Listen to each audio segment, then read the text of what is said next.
lifting my life to give you everything, to give you everything. I'm lifting my hands, I'm lifting my heart, I'm lifting my life to give you everything, to give you everything.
Everything, to give you everything.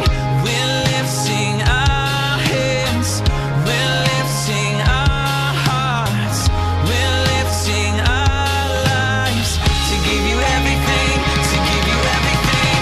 We're lifting our hands, we're lifting our hearts, we're lifting our lives to give you everything, to give you everything.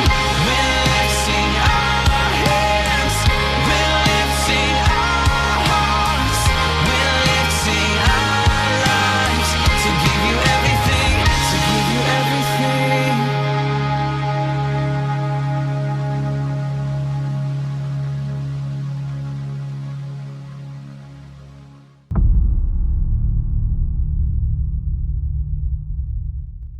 Okay, so magandang gabi sa ating lahat mga kabiyaya.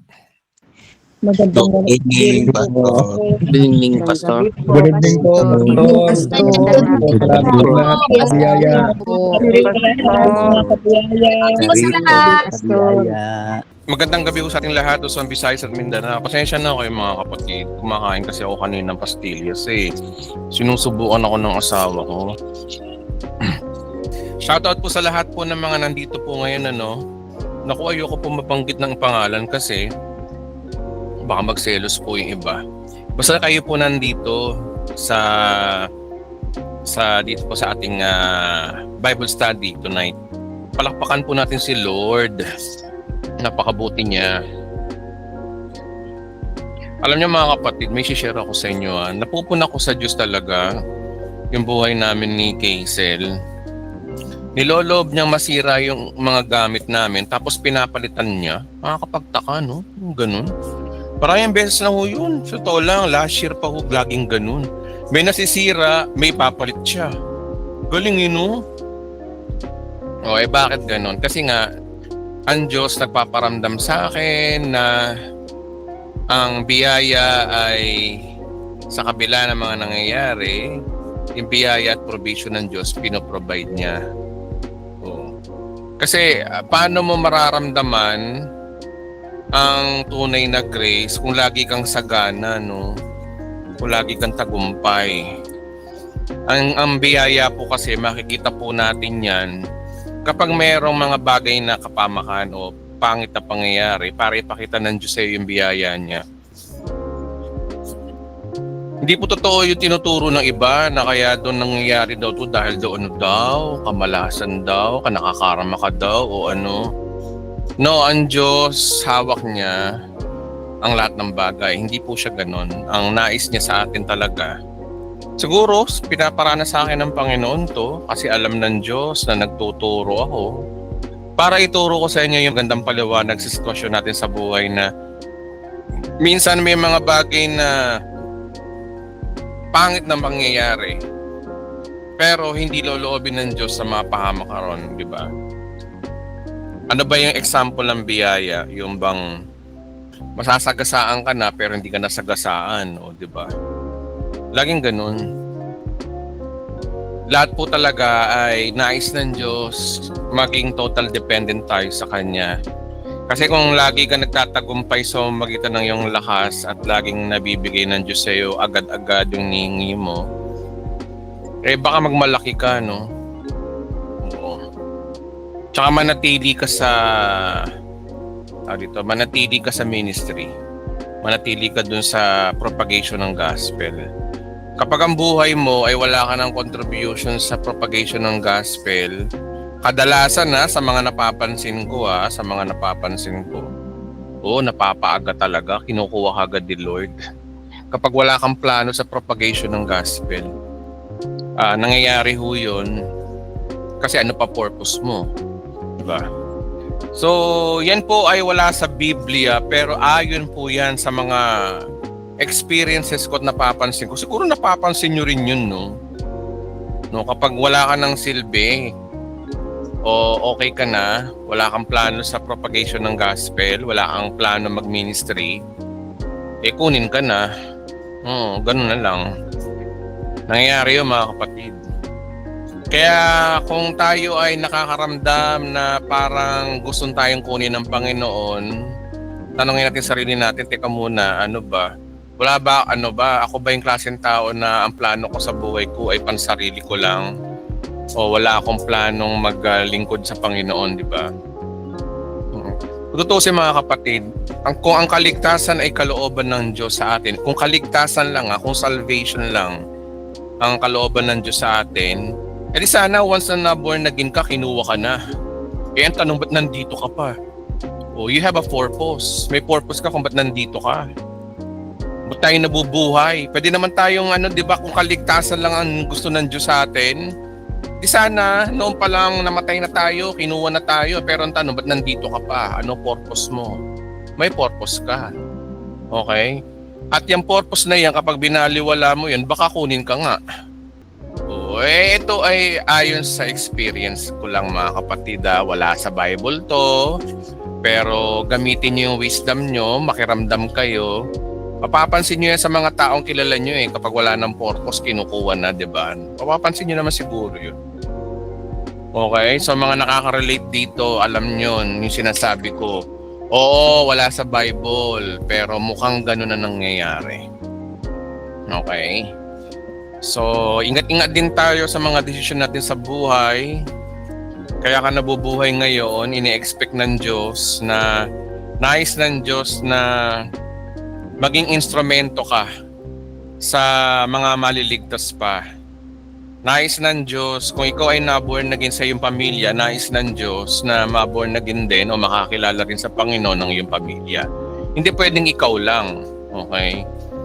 Di ba nga sabi sa Bible, manampalataya ka, ikaw at ang iyong sambayanan ay maliligtas. Nais ng Diyos na hindi lang tayo ang maligtas kundi mahal natin sa buhay. Ngayon, kung ba't ka na andyan sa sitwasyon na yan, nais ng Diyos yun na makakilala sila. O dapat meron kang strategy, no?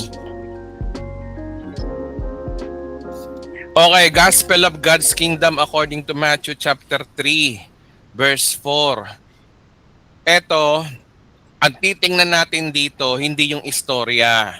Ang titingnan natin dito, yung motibo ng sumusulat. Ha? Again, the reason why we study the book of Matthew, alamin natin kung ano yung motibo ng sumulat. Okay? Yung kanyang, kung bakit niya sinusulat, ano intention niya, bakit niya sinasabi yung mga nakasulat sa libro. Yun po yung ating pag-aaralan. Again, for the last time, again, the reason why we read Matthew, the Gospel of God's Kingdom, is just because to know what's the purpose or what is the motive of the writer. Okay? Para maintindihan talaga natin kung totoo bang tayo ang kinakausap sa Mateo o hindi, di ba? Yun po yun eh. Yun po yung ating inaalam dito. Huwag na nating alamin kung ano pa yung istorya, pag-aralan yung istorya. Paulit-ulit na natin pinag-aralan yung nung nasa perverted gospel pa tayo eh. Ngayon kasi iba yung gagawin natin. Inaalam natin yung motibo ni Mateo, okay? So iisa-isayin natin. Last week nakita natin na tinalakay ni Mateo is all about yung genealogy ni Jesus. Bakit kaya ganun ano? O anong purpose? Bakit kinuwento niya rito yung kapanganakan ni Kristo? Kasi nga, alam naman natin sa Old Testament, si Kristo ang, o yung Messiah, ang promising Messiah ng Israel. Hindi na malaya ng Israel na si Jesus yung pala yun. Kasi nga maraming mga koneksyon. O ngayon sa chapter 3 na tayo, basahin na natin. Okay. Matthew chapter 3, 1-2 patuloy. Sabi sa verse 1, ng panahong iyon dumating si Juan na tagapagbautismo sa ilang ng Judea na nagsimulang mangaral. Si John the Baptist po ito. Hindi po to si John the Beloved ha. Magkaiba po si John the Beloved, si John the Baptist. Si John the Baptist mas matanda kay Jesus Christ at pinsan po to ni Jesus Christ. Dahil si Mary at saka si Elizabeth ay ano ba? Magpinsan ba? Ewan ko. Basta relative sila. So si Jesus Christ saka si John the Baptist ay relative. Matanda si John the Baptist ng 6 months. So ganito po yun, no? Si John the Baptist pumasok sa eksena ayon kay Mateo.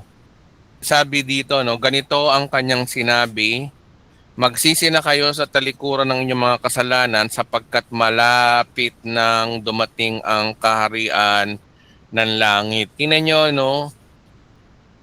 Ang unang pangangaral ni John the Baptist is magsisi na raw kasi malapit na daw yung kaharian ng langit. Again, ito na naman yung God's Kingdom. Okay? Yung paghahari ni Kristo, ito yon. Paghahari ng Diyos. Malapit na daw. Kaya magsisi na daw kayo. Ano ba ibig sabihin na magsisi? Sa ating mga Pilipino, kapag sinabi magsisi, ang unang iniisip kagad natin, lumuluhod, hingi ng tawad sa Diyos. Hindi po ganun ang pagsisisi. Ang pagsisisi po, ay tingnan natin kung ano yung sinasabi ng Greek. Tingnan natin yung Greek dito, no? Sabi rito, no, repent in English. Ano yung repent? Ito po yung tinatawag na metanoia. Sabi rito, to think differently, mag-iba ng pag-iisip,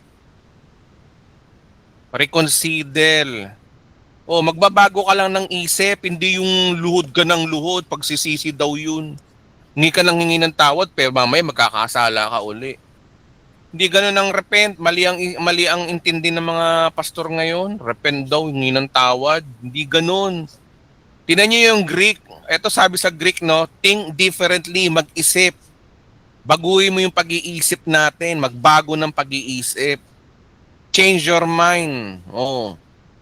Yun po yung repent na sinasabi dito. Kaya ang totoong sinasabi ni John the Baptist dito ay ganito, no? Ganito ang kanyang sinasabi, magbago na kayo ng pag-iisip. At meron ba sinabing talikuran ng kasalanan? Tingnan natin. And set, repent ye, for wala namang sinasabing tumalikod sa kasalanan dito. Talaga tong Tagalog na to, no? Nakaka-high blood talaga, oh. Alam nyo mga kapatid, no? Bias tong ano na to, magandang balita na to, yung MBB, yung mga Bible nyo na Tagalog.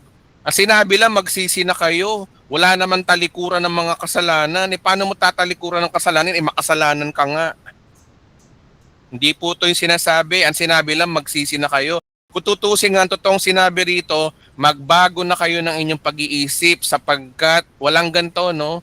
Kaya ang sinabi rito, magbago na kayo ng pag-iisip sapagkat malapit nang dumating ang kaharian ng langit. Magbago lang ng po ng pag-iisip. Wala pong sinasabing magsisi at talikuran ng inyong mga kasalanan. Pinipreach yan ng mga perverted, no? Hindi po yan ang sinasabi. Kaya napakahalaga ho talaga ng tumitingin tayo sa Greek, eh.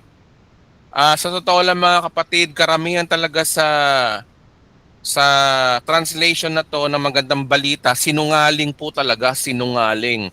As in liar. Kung titingnan kayo, kung sasabihin nyo na ang Bible ay sinungaling, yes, ang Bible po ang sinungaling talaga. Kapag sa translation, napakasinungaling sa totoo lang. Kailangan ko manggigil para wasakin na yung gawa ng demonyo sa atin sa buhay natin, eh. Mga tinuturo kasi sa atin, hindi tumitingin sa Greek. Ang totoong sinabi rito, ganito ang sinasabi ni John the Baptist. Magbago na kayo ng pag-iisip sapagkat malapit nang dumating ang kaharian ng langit. Wala tong magsisi na kayo talikuran ng inyong mga kasalanan. Walang ganun. Okay, baguhin na natin mga kapatid ang pagbabasa natin ng Mateo. Hindi po yan ang sinabi ni John the Baptist. Ang totoong sinabi ni John the Baptist, magbago na kayo ng pag-iisip sapagkat malapit nang dumating ang kaharian ng langit. Magbago lang ng pag-iisip. Hindi yung sinasabing magsisi raw at talikuran ng mga kasalanan. Kala naman nila kaya nilang talikuran ng kasalanan. Eh kahit tumalikod ka sa kasalanan, magkakasala ka uli. No? Parang sinabi nyo na wag na kayong hihinga.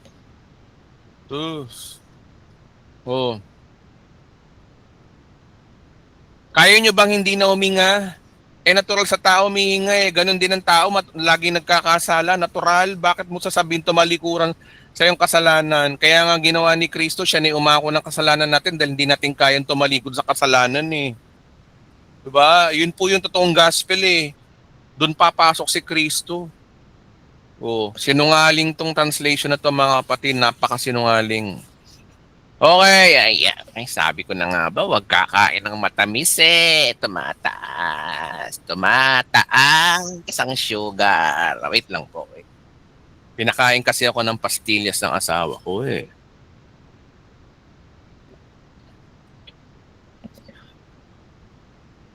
Kaya sa probinsya ako, nakita ako ng kaldero, kakaldereta ko tong mga translator na to, eh. Gagawin ko kayong kaldereta, eh.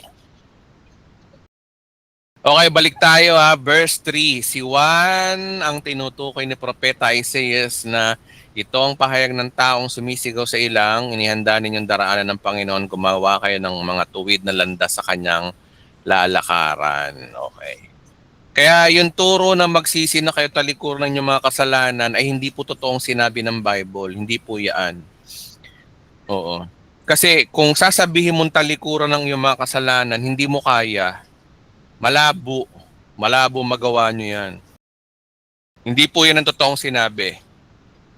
Tingin kayo sa Greek, walang ganun. Kaya pang may nangangaral, no? Pang may nagtuturo, pag may nagsasabi sa inyo na ang sabi ng Bible ay magsisi talikuran yung kasalanan, sabihin nyo, that is a lie. Hindi po yan ang sinasabi ng Greek.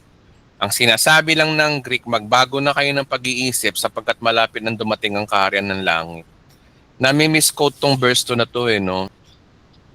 Okay, ito ang payag ng isang taong sumisigaw. Naka-prophecy na si Juan na meron talagang may sumisigaw sa ilang. Mangyayari talaga to. Okay? Ano si Juan Bautista? Gawa balahibo ang kamelyo ng damit ni Juan, balat naman ng hayop ang kanyang sintron. Ang kanyang pagkain ay balang at pulok-pukyutan. Okay, we don't care kung ano na yun, ano tong details sa to, no? Ang mahalaga, ang intention ng manunulat ay magkwento, no? Magkwento. Magkwento for what? Magkwento kung paano nila dapat tinanggap si Kristo bilang hari ng Israel. Yun kasi ang intensyon ng manunulat dito eh. Verse 5, dinayo siya ng mga tao mula sa Jerusalem sa buong Judea at makabilang sa panig ng Jordan. Pinayag sa kanila ang kanilang kasalanan at sila'y bautismuhan. Tingnan natin sa King James kung yung ba. Oh. And were baptized in him, confessing their sins. Ano tong sins na to? Oh, hamartia o kanilang makasalanan. O, yun yung una. Sa Old Testament, when they're baptized, they confess their sins. Okay, ganun talaga. Kailangan na mag-confess ng sins. Nagko-confess sila ng sins kay Juan. Ayun ang sabi ng Bible. So tanggapin natin to. Pero yung sin na to ay hindi po yung hamartano, kundi hamartia. Ibig sabihin, kino-confess nila kay John the Baptist na sila ay makasalanan. Ano ba kasi ang purpose ng baptism? Ano ba kasi po purpose ng water baptism? Patuloy natin pagbabasa, no? Nang makita niyang lumapit din ng mga maraming Pariseo at mga Saduceo upang magpaudismo, sinabi sa kanila, lahi ng mga ulupong, akala ba ninyo ay makakatakas kayo sa parusa ng Diyos? Yun yun, no? Kung mapapansin nyo laging lumalabas na kontrabida yung mga religious group. Totoo lang. Gaya nito ng mga Pariseo at Saduceo, no? Talagang laging sila yung kontrabida eh. Okay? Verse 8, patunayan muna ninyo ang inyong buhay na kayo talagang nagsisi na. Patunayan ninyo muna nagsisi na. Yung nagsisi rito, ano ba uli? Repentance. Metanoia talaga, reformation. Decision, another decision, reversal. Talagang pagbabago lang talaga ng pag-iisip ang repentance. Hindi yung iiyak, luluhod, magsisisi. Hindi ganun ang pagsisisi. Hindi mo kayang tumalikod sa kasalanan. Okay? Nilalantad ko yung gawa ng demonyo ngayon sa totoo lang. Gawa ng diablo tong itong translation. Kaya hindi ko rin masisisi ibang pastor naliligaw eh. Kaya kayo mga kababayan ko dito sa Pilipinas, pag nagbabasa kayo ng Biblia, wag kayong umasa sa Tagalog.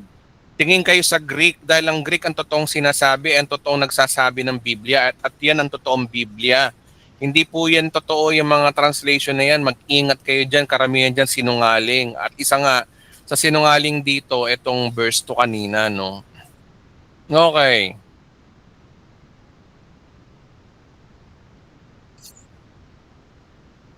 At huwag ninyong akalain makakaiwas kayo sa parusa ng Diyos dahil sinasabi ninyong kayong ama si Abraham. Sinasabi ko sa inyo kahit ang batong ito makakalikha ng Diyos ang tunay na anak ni Abraham. Okay. No, tinataligso talagang binabash ni John the Baptist sa mga Pariseo. Ngayon pa lamang nakahanda na ang palakol na ugat ng punong kahoy, bawat punong hindi mabuti ang buong ay puputulin at itatapon sa apoy. Anong sabi rito, no? Binabautismo kayo sa tubig bilang tanda ng inyong pagsisi at pagtalikod sa kasalanan. Ang tanong, ito ba talaga ang sinabi ng Greek? Tingnan tayo sa King James uli. Hindi naman I indeed baptize you with water into repentance. I indeed baptize you in water para magbago ng pag-iisip. Tingnan nyo, no, pag talaga Tagalog, pero sa Tagalog, no, laging may ganito, no, pag Tagalog, ang translation, binabautismo kayo sa tubig bilang tanda ng inyong pagsisisi at pagtalikod sa kasalanan. Eto nakakainit ng ulo dito, yung pagtalikod sa kasalanan. Una, kahit kailan hindi mo kayang tumalikod sa kasalanan, magkakasala ka pa rin. Kasi pag sinabing pagtalikod sa kasalanan, ibig sabihin nun, hindi ka na magkakasala. Napaka-imposible namang hindi ka na magkasala. Kagaya nga sinabi ko sa inyo kanina, ang tao natural na nagkakasala dahil ang tao makasalanan. Ngayon, kailangan natin si Kristo. Si Kristo na yung tumubos sa ating kasalanan para pag nakay Kristo tayo, kahit magkasala ka, matuwid ka pa rin sa mata ng Diyos. Kaya una, hindi ito ang sinasabi ng Bible. Pero ito, ako'y naniniwala salita to ng demonyo mga kapatid. Yung pagtalikod sa kasalanan, that is a big lie.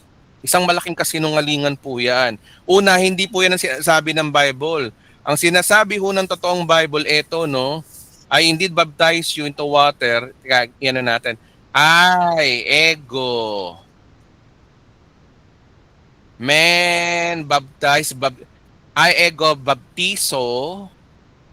You must and hudor o water is metanoia, pagbabago lang ng isip, wala ng pagtalikod sa kasalanan, magbago lang ng isip. Kaya ang totoong sinabi ho dito, binabautismo kayo bilang tanda ng inyong pagbabago ng pag-iisip. Ganun ang totoong sinabi ho dyan. Magbago lang kayo ng mag-change, magbago lang kayo ng pag-iisip. Pero walang pagtalikod sa kasalanan, kapatid. That is a big lie. Hindi po yan ang sinasabi ng Biblia. Ngunit darating ng kasunod ko na siya magbabautismo sa inyo Espiritu Santo at sa apoy. Sino to? Si Jesus Christ. Sigit siyang makapangyarihang kasa sa akin, hindi man lamang ako karapat dapat magdala ng kanyang sandalyas. Hawak na niya ang kalaykay upang alisin ang dayami, titipunin niyang kamalig ng trigo, ngunit ang isa pa'y susunugin, hindi mamamatay magpakailanman. So ang ibig sabihin ito ay prophecy ito, no? Hawak niya ang kanyang kalaykay at alisin ang dayami. Ito yung tinatawag na mangyayari sa end time, sa final judgment. Siya yung hahatol. Siya yung hahatol sa mga makasalanan. Kaya sabi rito, titipunin sa kamalig ng trigo, ngunit ang ipa ay susunugin sa apoy, hindi mamamatay. Mangyayari ito sa future. Okay? So si Jesus Christ daw yung hahatol. At siya rin daw yung magbabautismo Espiritu Santo. Okay? Okay. Ibang bautismo. Kaya si Jesus Christ never nagbautismo sa tubig. At si Apostol Pablo ay never. Nagbautismo sila sa apoy. Ang bautismo sa apoy ay simple lang. Kapag nakay Kristo ka na, you have the Holy Spirit. Yun ang baptism of the Holy Spirit. Once you are in Christ, once you receive what Christ done according to Ephesians chapter 1 verse 13, once you believe in Christ from the true gospel, what will happen? The Holy Spirit will be with you or in you. Doon pa lang papasok sa imbalan ng Espiritu Santo. Bilang tatak daw, tatak, as sealed. Si Jesus Christ yun. Kaya ang bautismo sa tubig, ang purpose lang ho niyan ay tanda lamang daw ng pagbabago ng pag-iisip. Kaya kapag halimbawa nagbabago kayo, kaya ang repentance po talaga ay hindi po pagtalikod sa kasalanan kundi pagbabago lang ng pag-iisip. Kasi hindi mo kayang tumalikod sa kasalanan, makasalanan ka nga Pero tinuro sa atin yan, nakagisnan natin turo yan na magsisi daw at tumalikod sa kasalanan. Pag nagpapapray over yung pastor, repentance prayer, sabihin ba naman timatanggap kita bilang Panginoon at tagapagligtas ng aking buhay. Tumatalikod na po ko sa aking kasalanan. Kala naman kaya naman tumalikod sa kasalanan itong mga pastor na. Hindi kasi nag-aaral ng Biblia ang problema Kaya itong Pilipinas niyayanig ko na Gumising na kayo mga kababayan ko mga Pilipinas, hindi ho Bible ang binabasa nyo. Translation po yan, ang totoong Bible po sa Greek. Kaya lagi kayong titingin sa Greek dahil sinungaling po ang mga translator, mga translation. Marami dyan sinungaling. Di yun ang totoong sinabi. Okay, baptism of Jesus. Dumating si Jesus sa ilog ng Jordan ng Galilea, magpabautismo kay Juan. Ngunit tumutol si Juan, patuloy yung sinabi, ako po ang karapat-dapat. Kasi nga si Jesus Christ ay banal. Kilala ni Juan si Jesus. Siya yung totoong Messiah. Magot si Jesus, hayaan mong itong mangyari sapagkat ito'y nararapat. Nagpakumabalan si Jesus dito. Napaka-humble ni Christ. Kailangan niya makisama sa mga tao. Kailangan niya kasi ipakita sa tao na kahit siya ay Messiah, 'di ba sabi sa Galatians, 'di ba, si Jesus Christ ay pinanganak ng isang babae, ng isang birhen at nabuhay sa kautusan para palayain ang mga nasa kautusan, Kaya nagpabautismo si Christ dito para palayain, makisama siya. Kaya pumayag si Juan. Nang siya'y babautismohan, umahon si Jesus sa tubig, Tas may senaryong ganito, no? Bigla nabuksan ang langit at nakita ni Jesus ang Espiritu ng Diyos na bumababang parang isang kalapati na dumako sa kanya. Hindi po kalapati, para lang, parang kalapati. So pinakita rito yung God the Son and God the Holy Spirit at merong nagsalita sa langit. Ang sabi, ito ang minamahal kong anak na lubos kong kinalulugdan. Kinalulugdan ng Diyos ang kanyang anak. Kung meron man na tao rito sa mundo na kinalulugdan ng Diyos, ito ay si Kristo. Ang maganda naman sa ginawa ni Kristo, lahat ng ginawa niya, ang sabi niya sa krus, ang sino mang manampalataya sa kanya ay kalulugdan din ng Ama. Kaya para kalugdan ka ng Diyos, kailangan mong umangkas sa pananampalataya sa ginawa ni Kristo. Sa mga oras na ito, hindi pa napapako si Kristo, kaya malabo pa no, sa kanila ang mangyayari. Nakapokus ang mga alagad, lalo na si Mateo, sa gospel ng paghahari ni Kristo eh. Okay, more on kingdom.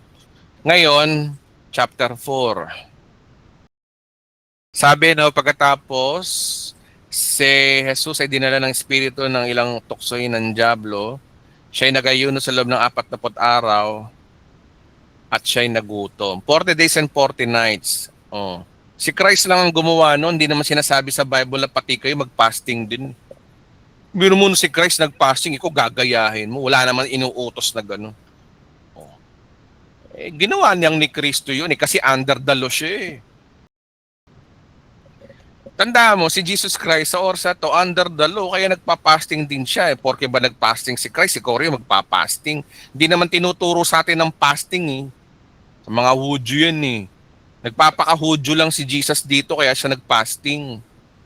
Oh, verse 3, dumating ang Diablo at sinabi sa kanya, kung ikaw ay anak ng Diyos, gaya mong tinapay ang batong ito, nais ni Satan na ma-disobey niya ang Diyos sa pamamagitan ng kanyang pagpapasting. Ayaw ni Jesus, nasusulat ang tao hindi lamang sa tinapay na bubuhay, kundi sa bawat salitang nagmumula sa bibig ng Diyos. Nasa Jeremiah po yan, yung quote na yan, na hindi lamang sa tinapay na bubuhay ang isang tao. Kinote niya, nag-quote siya ng Bible verse. Tapos, verse 5, pagkatapos dinala siya ng Diablo sa Jerusalem sa banal na bundok at pinatayo sa taluktok ng templo, sinabi niya, kung ikaw ay anak ng Diyos, magpakitahulog ka nga. Kung ikaw ay anak ng Diyos, magpakitahulog ka raw. Tapos nag-quote ng Bible si Satanas. So sa awit po ito sa Psalms, sa kanyang mga anghel, ikaw ay tatagubili ng kanilang mga kamay at alalalayan ka sa mga bato, paa mo hindi masasaktan. Sabi ni Satanas kay Jesus, sabi naman, nakasulat naman, ingatan ka ng Diyos sabi sa Bible, di ba? Nag-quotes uli si Jesus Christ, Bible, verse. Dapat gantong labanan dito no? Kapag tayo ay nakikipag-diskursyon sa iba, lalo na sa mga kampon ng mga kasamaan, dapat talaga verse to verse, Bible verse. Kaya ako talaga, ayoko magturo ng wala sa Bible Ayoko magturo ng mga sabi-sabi lang, sariling interpretasyon ko lang. Napaka-safe mangaral kapag you know how to harmonize the scripture. Kaya para mangyari sa inyo to mga kapatid, bukod sa banal na spirito, it takes time para mag-aral po kayo. Pag-aralan nyo mo ang Bible mga kapatid. Lalo na yung mga gustong magpastor, magturo, lalo na sa mga gustong magturo, naku po. Siguraduhin nyo lang na tamang gospel ang ituturo nyo, kundi mayayari kayo. Bembang kayo kay Jesus sa final judgment. Kasi ang usapan kapag mali yung gospel na tinuturo mo, yari ka. Napakadelikado yung mga nagtuturo delikado yan Candidate yan na mapunta na impyerno Katumbas niya yung hindi mo pananampalataya kay Kristo. Okay? Sa bagay, yung mga nagtuturo ng mga gospel, wrong faith sila, kaya wrong din yung kanilang tinuturo Kaya napakahalago talaga na nag-aaral tayo ng salita ng Diyos maigi. Inaalam natin yung totoo, magsaliksik, mag-aral, bago tayo mangaral. Okay? Baka yung mga naituturo nyo, mali. Pag mali, marami maliligaw. Matinding kasalanan natin yan Pero mo, di bali sana kung ikaw lang ang maaaksidente kaso marami maaaksidente dahil sa'yo. Okay? Parang yung mga kamoting rider sa highway, lalo na doon sa may, tawag doon, saan ba yung lugar yun? Saan ba yun? Tanay Rizal Mall? Devil's Corner ba yun? Saan nga ba yun? Basta yun. Marilaki, ayun. Di ba katwiran dyan eh, di bali nang kung maa-aksidente ka sana ikaw lang, kaya raw marami madadamay. O ganun din, kapag nagturo ka ng maling gospel, di bali sana ikaw lang mapapahamak, marami mapapahamak dahil sa mali mong gospel. Okay? Saan yun? Tunnel? Devil's Corner ang marami eh. Maraming kamote. Okay, go, go, go. Okay. Ba't ba tayo napunta ron? Ano nangyari sa atin? Ay, Diyos ko. Sinabi sa kanya, ibibigay ko sa iyo lahat ng ito. Nagpatira pa ka at sasamba ka sa akin. Sumagot si Jesus, lumayas ka Satanas. Sapagkat nasusulat, ang Panginoon mong Diyos ang dapat mong sambahin. Okay. Alam na natin to mga guys, perverted gospel pa tayo noon, alam na natin to. Pero ang intention ng manunulat dito, ayun, dumanas din si Christ ng ganong mga temptation. Yun lang ang mensahe ron. Chapter 4 verse 12, nang mabalitaan ni Jesus na ibinilanggo si Juan, bumalik siya sa Galilea. Ngunit hindi na siya sa Nazaret naninirahan, kundi sa bayan ng Capernaum, sa baybayin ng lawa ng Galilea na sakop ng Zebulun at Naphtali. Sa gayon natupad ng sinasabi ni Propeta Isaiah, lupain ng Zebulun, lupain ng Naphtali, ang daan ng papuntang lawa. Okay. Sa Galilea ng mga Hentil. So, merong mga pangyayari sa kay Christ na kung saan niya pumunta, tumira, nakaprophesy yun, pinapakita lang ng manunulat dito na yung Jesus dito, na fulfill lahat ng prophecy ng parating na na Messiah. Oh. Okay. Verse 16, ang mga taong nasa kadiliman nakikita ng mga niningning sa ilaw, sa mga nakatira sa ililim ng kamatayan ay sumisikat sa liwanag. Magmula noon, nangaral si Jesus, tinuro niyang ano daw, magsisi na kayo at talikuran ng inyong kasalanan. Totoo ba to? Sapagkat malapit nang dumating ang kaharian ng langit. Totoo ba na ito na naman, magsisi na kayo at talikuran ang inyong mga kasalanan? Totoo ba to? Balik tayo sa Greek, King James. From the time that Jesus began to preach and say, repent, metanoia, for the kingdom of heaven is at hand. Magbago na kayo ng pag-iisip sapagkat malapit na ang dumating ang kaharian ng Diyos. Yun lang sinabi, pero walang sinasabi na Tagalog na magsisi na kayo at talikuran ng inyong mga kasalanan. Sinabi lang po yan ng mga Pentecostal. Pentecostal lang po may gawa nito. Oy, kita nyo na. Talagang gagalugarin natin tong Biblia na to mga kapatid para ilantad ang katotohanan at ilantad din ang kasinungalingan. Never na magturo ang Biblia ng talikuran ng inyong mga kasalanan. Yun ang big idea dito. Never. Dahil hindi nyo kayang talikuran ng inyong kasalanan sa mamagitan ng inyong gawa. By works to talikuran ng inyong kasalanan. By works po yan, hindi nyo kaya yan. Kasi kung kaya yung talikuran ng inyong mga kasalanan, ba't pa bumaba si Kristo? Ba't pa namatay si Kristo sa krus? So ang sinasabi lang ni Jesus dito, ay magbago lang kayo ng pag-iisip sapagkat malapit nang dumating ang kaharian ng langit. Hindi niya sinabi magsisi na kayo talikuran ng mga kasalanan. Wala siyang sinasabing ganun.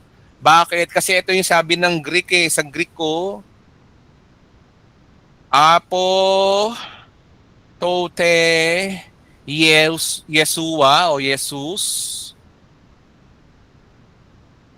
Arkomai Keruso or preach Kai Lego Metanoia or metanoid to think differently.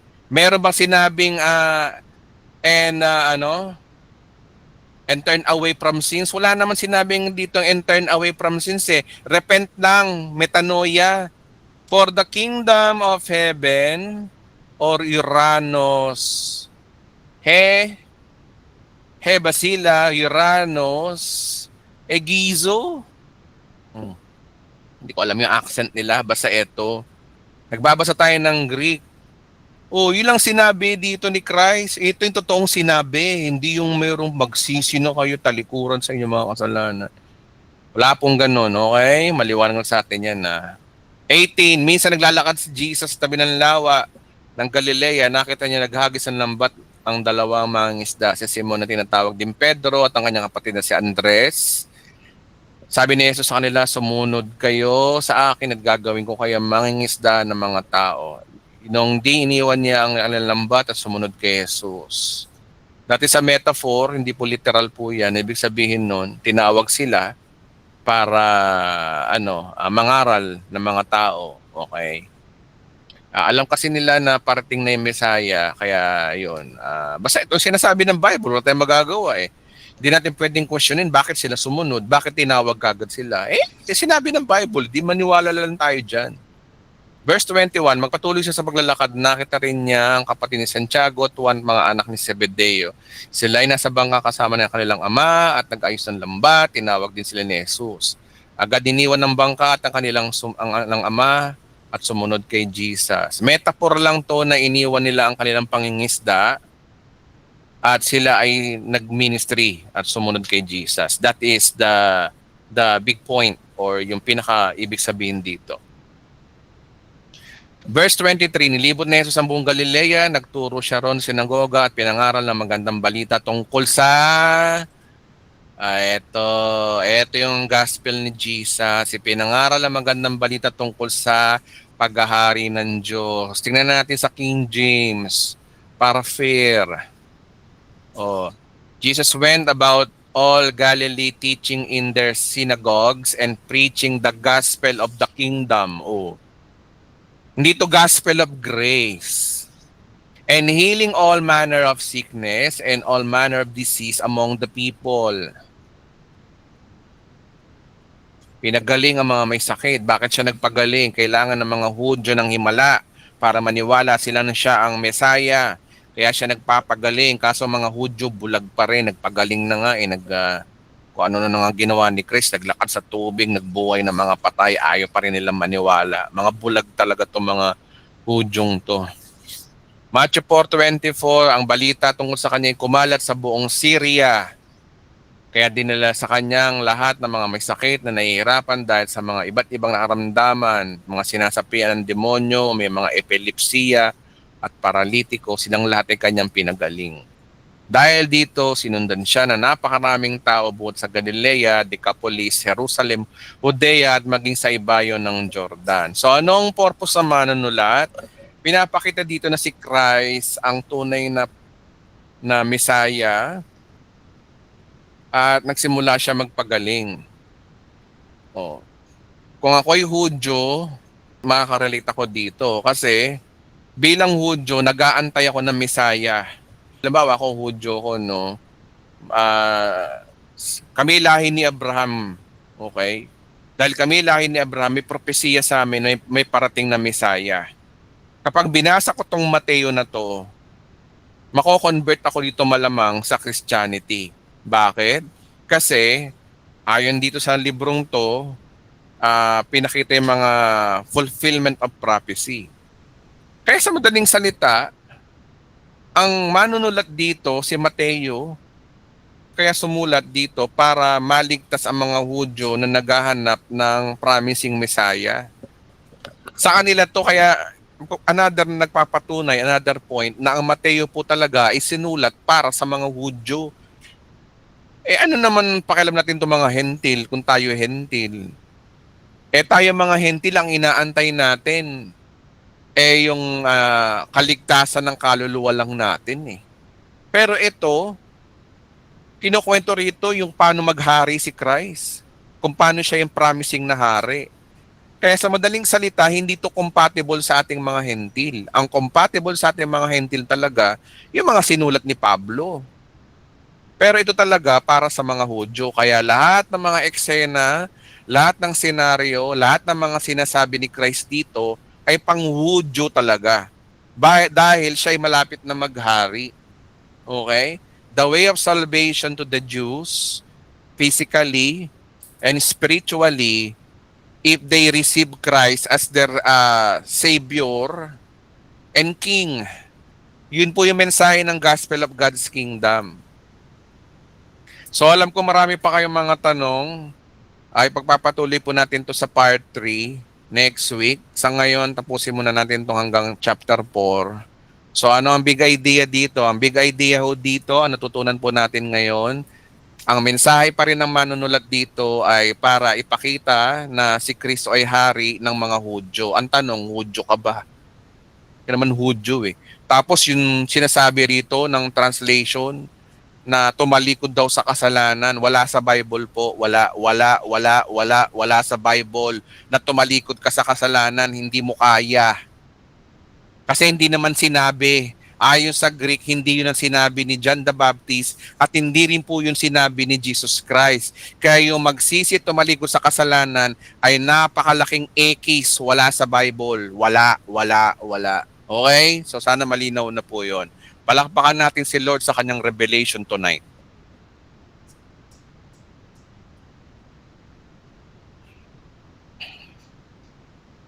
Okay, so maraming salamat. Question and answer na tayo, no? Type lang po ng salitang charito ang mga nais magtanong. Okay, sige, kahit magtanong kayo kahit ano. Okay lang. Unang tawag, Andy Ortiz, pwede ka na po magsalita. Pwede na po kayo magtanong, Sir Andy. Okay, maraming salamat po sa gabi. Tensya na kayo. Good evening. Good evening po, Pastor. Tensya na kayo, palabiro talaga. O, sige, go ahead, sir. Pwede na po kayo magtanong. Narinig niyo po naririnig na po, Pastor. Oo naman.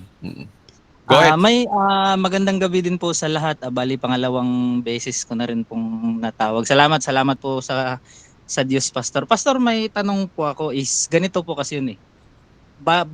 Base po sa accountability kasi may kakilala po ako, Pastor, na nagpipreach po siya sa perverted, Pastor.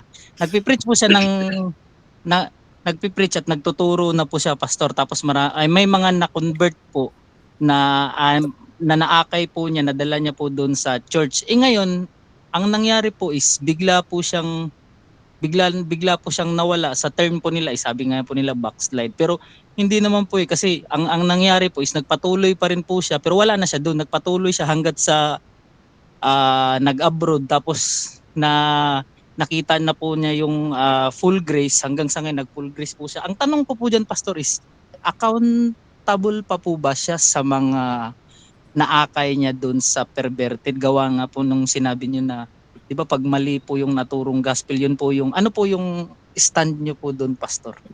Una sa lahat, kagaya ng sinabi ko kanina, nag-disclaimer ako, wala sa Bible yung sinasabi ko, yun ay ayon lang sa experience, sa obserbasyon natin. Yun ang maliwanag doon. Pangalawa, wala ho sa Bible, kahit buklatin natin ng Bible, wala pong specific na sinasabi ang Bible na kapag hindi tayo nangaral o kapag tayo ay may nadala sa mali, accountable tayo. Wala pong sinasabi ang gano'n ng Bible. Ang sinabi lang ng Bible, kapag nagturo ka ng maling gospel, automatically, anathema ka. Doon lang ho tayo. Bukod doon, wala pong gano'n. Tsaka pangatlo, kapatid, no, lahat naman tayo dumanas ng perverted gospel. Ibig sabihin, yung mga nangyayari sa buhay ho natin, even yung mga nasa perverted pa, kalooban ng Diyos yun. Mayroon pang tinuturo ang Diyos sa kanila. Di ba dumanas din tayo ng ganyan hanggang sa matagpuan natin ng biyaya. Kaya we should not judge those people na napunta ng perverted na naakit niya. Hindi pa tapos ang Diyos. Buhay pa sila eh. Hanggang kamatayan pa naman to. Kaya kung tatanungin mo ako kung mayroong pangit na pangyayari, sa tingin ko hindi eh. Kasi alam mo kung bakit. Lahat ng bagay na nangyayari sa mundo kalooban ng Diyos. Even in our mistakes. Saan sa Bible yun? Panaghoy. Romans 8:28. Lahat ng bagay ay kalooban ng Diyos. Kontrolado ng Diyos ang mabuti at masama. So ano man yung mga desisyon natin sa buhay, O hindi ano 'yun, kalooban ng Diyos. Kaya nga kapag naintindihan mo tong gospel na 'to, hindi ka na magiging judgmental kapag nagkakamali yung kapatid mo. Kasi alam mo kung bakit. Kasi hindi natin halatang nangyayari sa mundo ay kalooban ng Diyos. Kahit yung pagkakamali ng mga kapatid natin, kalooban ho ng Diyos 'yun. Lalo na kapag nagkakamali ka, kalooban ng Diyos 'yun. Kasi ang linaw sa Biblia. Kasi kung sasabihin mo lahat aksidente, ibig sabihin nun, walang kontrol ang Diyos. Ba't pa siya naging Diyos? Hindi siya Diyos. Wala siyang kontrol eh. Pero ang linaw sa Biblia na lahat ng bagay ay kontrolado ng Diyos. Kaya hindi natin sila pwedeng i-judge kapatid sa mga nadala ho doon. Pati yung pastor mismo. Wala po ako masasabi ho ron. Kasi ang nangyari pastor is nawala siya doon. Bali may mga naakay siya, nawala siya doon. Tapos ang tingin sa mga tao ang tingin sa mga tao sa kanya na nandun is nag-backslide siya pero hindi nila alam, nagpatuloy pala tsaka nasa full grace. Oo. Ngayon ang nasa isip niya pastor is accountable ba ako sa mga naakay ko doon sa perverted na gospel na yun?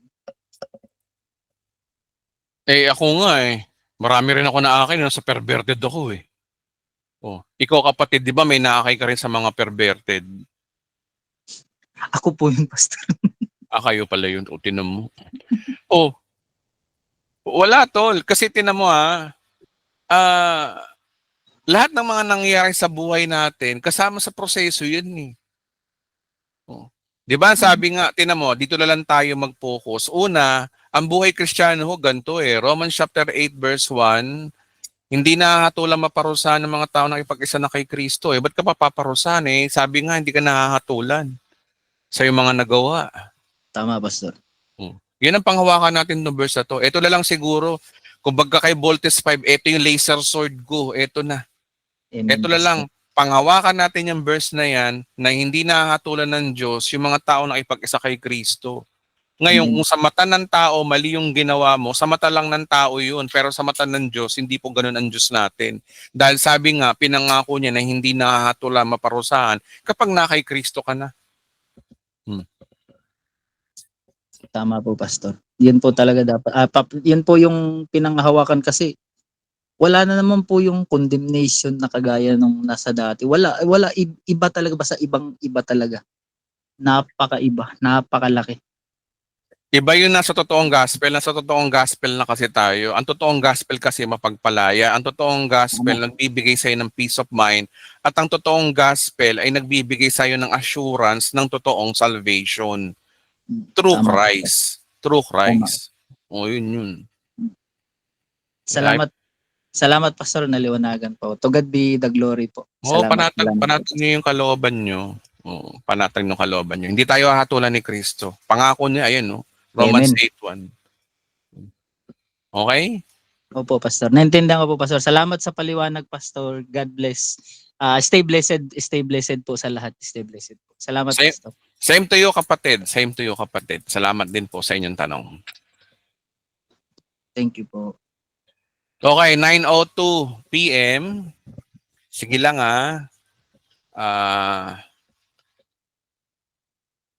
wait lamang po.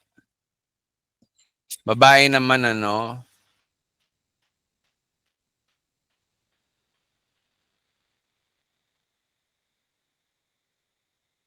Sige si Nancy.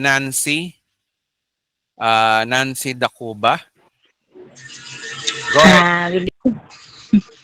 Good evening po. Good evening po, Pastor. Hello. Good evening po. Sige po, go ahead po. Ano po ba yung may paglilingkod namin? Pastor, may itatanong lang po ako. Doon po pati sa verse na marami ang nauuna na nahuhuli at marami ding nahuhuli na nauuna. Ano po tama pong explanation nun, Pastor? Basahin natin maigi. Tapos i-apply natin kung bakit sinabi yun Opo. Okay. Hermeneutics tayo una. Nakalagay po yun, alam ko, sa Mateo chapter 19 verse 30 yata. Ayun, wait lang. 29 ba? Ay, nasa dyan pala ako. Matthew chapter 19.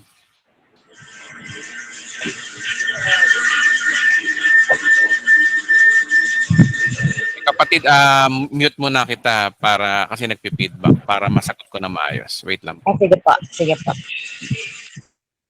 Okay, so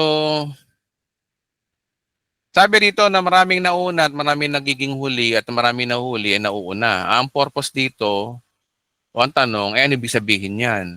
O, hindi tayo dapat mag-interpret ng Bible verse ng hindi natin alam yung context.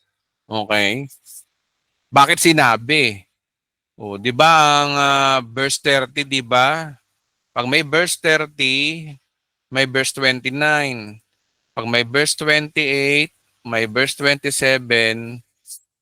Oh, tingnan natin yung context. Una, ang Mateo po ay sinulat para sa mga Hudyo. Sinong kausap dito? Hudyo. Anong dispensation ba to? Hindi pa namamatay si Kristo. Si Kristo ay under the law. Kaya expect nyo yung mga sinasabi niya ay puro under the law. No grace at all. Walang grace talaga. Hindi, kasi nga, ang kausap niya, ang dinidil niya rito, yung mga Hudyo. Okay. Sabi rito, no, ito yung istorya ng mayaman. May isa naman lalaki lumapit kay Jesus, Guro, ano pong kabutihan ang dapat kong gawin upang makamtam ko ang buhay na walang hanggan? Nagtanong yung mayaman na paano maligtas o magkaroon ng buhay na walang hanggan. Oh. Sumagot si Jesus, bakit mo ako tinatanong kung ano mabuti? Oh. Kasi ang tanong niya kasi, ano pong kabutihan ang dapat kong gawin para maligtas? Pero nasa isip na ni Jesus Christ, walang taong mabuti para maligtas. Kailangan nyo ng Savior. Kaya ang sagot ni Kristo, bakit mo ko tinatanong kung ano yung mabuti? Di ba? Iisa lang ang mabuti. Ngunit kung nais mong makamit ang buhay na walang hanggan, sundin mo ang kautusan ng Diyos. Bakit ito sinabi ni Christ? Kasi nga under the law si Christ. Under the law yung kausap niya. Kaya ang kaligtasan nila ay pagsunod sa kautusan. 9:18, alin yung mga iyon? Huwag kang papatay, huwag kang mangangalunya, huwag kang magsaksi sa katotohanan, igalang mo ang iyong ama't ina. Tinupad ko na po, sabi ng mayaman. Sabi ni Jesus, kung ibig mo maging ganap, pagbili mo ang lahat ng iyong ari-arian, ipamahagi mo sa mahihirap, at magkaroon ka ng kayamanan sa langit. Pagkatapos, bumalik ka at sumunod sa akin. Ito yung fatal dito. Bumalik ka at sumunod sa akin. Nung marinig to ng mayaman, nalungkot na umalis ang binata sapagkat siya'y napakayaman. Hindi niya kayang sumunod kay Jesus. Sinabi ni Jesus sa kanyang mga alagad, tandaan nyo, napakahirap ng isang mayaman na makapasok sa kaharian ng langit. Inuulit ko, mas madali pa ang makadaan ng butas ng karayom ng isang kamelyo, kaysa makapasok sa kaharian ng Diyos ang isang mayaman. Okay, hindi kasalanan na maging mayaman pero kasi dito, ang inaano ni Christ dito by context, yung mayaman na ayaw sumunod. Kasi nasunod daw niya ang kautusan, pero hindi naman niya kayang sumunod kay Christ. Verse 25, nagtaka mga alagad na marinig ito, ang tanong nila, kung gayon, sino po maliligtas? Tingnan ni Jesus, sabi, hindi ito magagawa ng tao, ngunit magagawa ng Diyos ang lahat ng bagay. Nagsalita si Pedro, tingnan niyo po kami. Iniwan namin kami sumunod sa inyo. Ano po namin para sa amin? Sumagot, tandaan ninyo, kapag naghahari na ang anak ng tao sa kanyang trono, kaluwalhatian sa bagong daigdig, kayong mga sumunod sa akin ay uupo din sa 12 trono upang mamuno. Tingnan nyo na may propesya na si Christ. Sa Book of Revelation to, di ba? Na tandaan nyo kapag naghahari ng anak ng tao, si Jesus sa kanyang trono, sa bagong daigdig, new heaven and new earth na to. Kayong mga sumunod sa akin ay uupo din sa 12 trono upang mamuno sa 12 lipi ng Israel.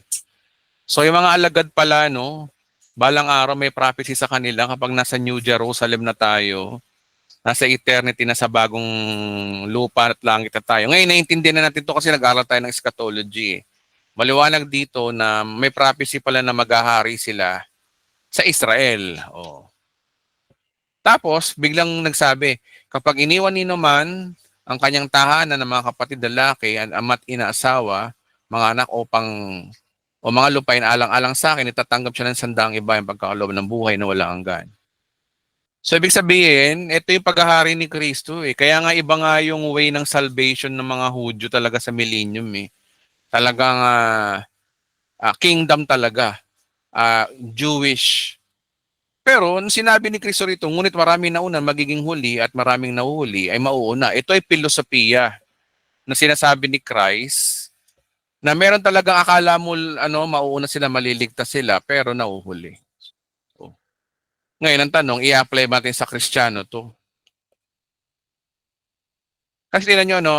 Ngunit maraming nauna magiging huli at maraming nahuhuli ang mauuna. Sino yung binabanggit dito? Yung mga sumusunod sa kautusan. Remember, ang kautusan, para maligtas ka sa panahon ng millennium, kailangan mo sumunod kay Kristo. Ang tinatalakay ni Kristo rito ay yung millennial kingdom, yung kanyang paghahari. Okay?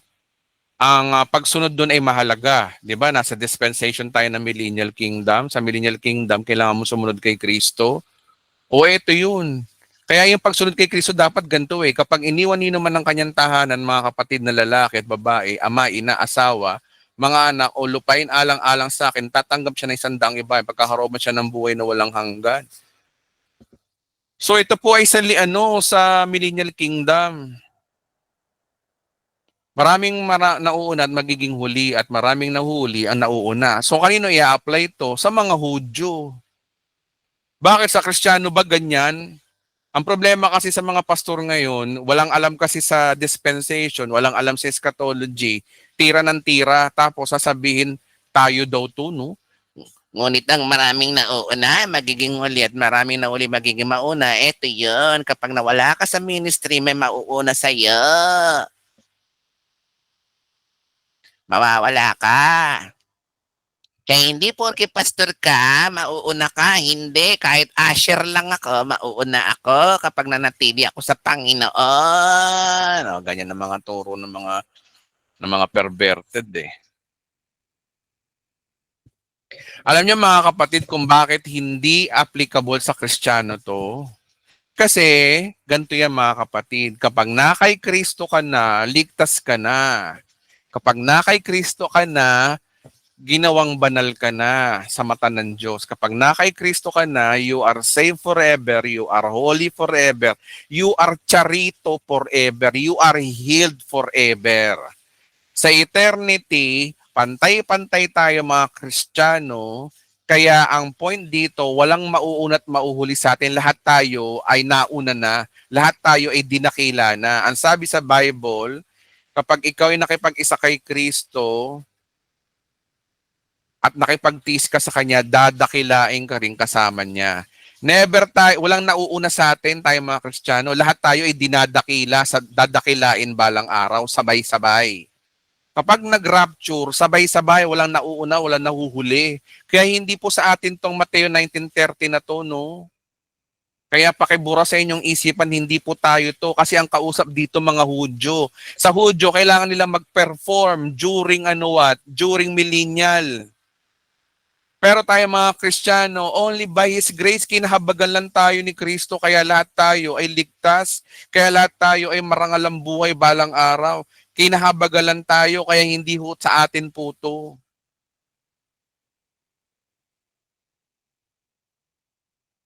Alam nyo kung anong sa atin? Ito, no? Ito ang sa atin. Wait lamang po ah. Alam nyo tayong mga Kristiyano, ito tayo eh. Ephesians chapter 2 verse 6. Sabi rito, no? Ephesians, sino ang sumulat dito? Si Pablo. Sino ang kausap? Mga Kristiyanong Epeso, Hentil. Okay? Anong dispensation to? Gospel of grace, sa grace na to. Grace period. Ngayon, sabi rito, tayo. Pag sinabing tayo, sino tong tayo? Tayong mga Kristiyano. Ano pangako sa atin? Tayo binuhay niyang kasama ni Kristo nung tayo mga patay pa dahil sa ating pagsuway. Naligtas kayo sa inyong dahil sa kanyang kagandahang loob. Biyaya lang ang ating kaligtasan. Dahil sa ating pagkikipag-isa kay Kristo Jesus, tayo muling binuhay na kasama niya upang mamunong kasama niya sa kalangitan. Ano? Eto tayo. Eto tayo, walang nauuna, walang nahuhuli sa atin, sabay-sabay ang mga Kristiyano. Pero sa mga Uhudyo, sa kanila yun. Kasi nga, sila ay underperformance through kingdom. Kasi dapat kasi natin maintindihan mga kapatid, ang Mateo po ay tumutukoy sa Gospel of God's Kingdom. Dito po yun, ano? Wait lamang po Wait lamang, wait. Ay, nakita niyo yung folder ko. Wait lamang po Oh. Kasi dapat kasi natin maintindihan mga kapatid, ang book, nagpapatunay na ang Book of Matthew,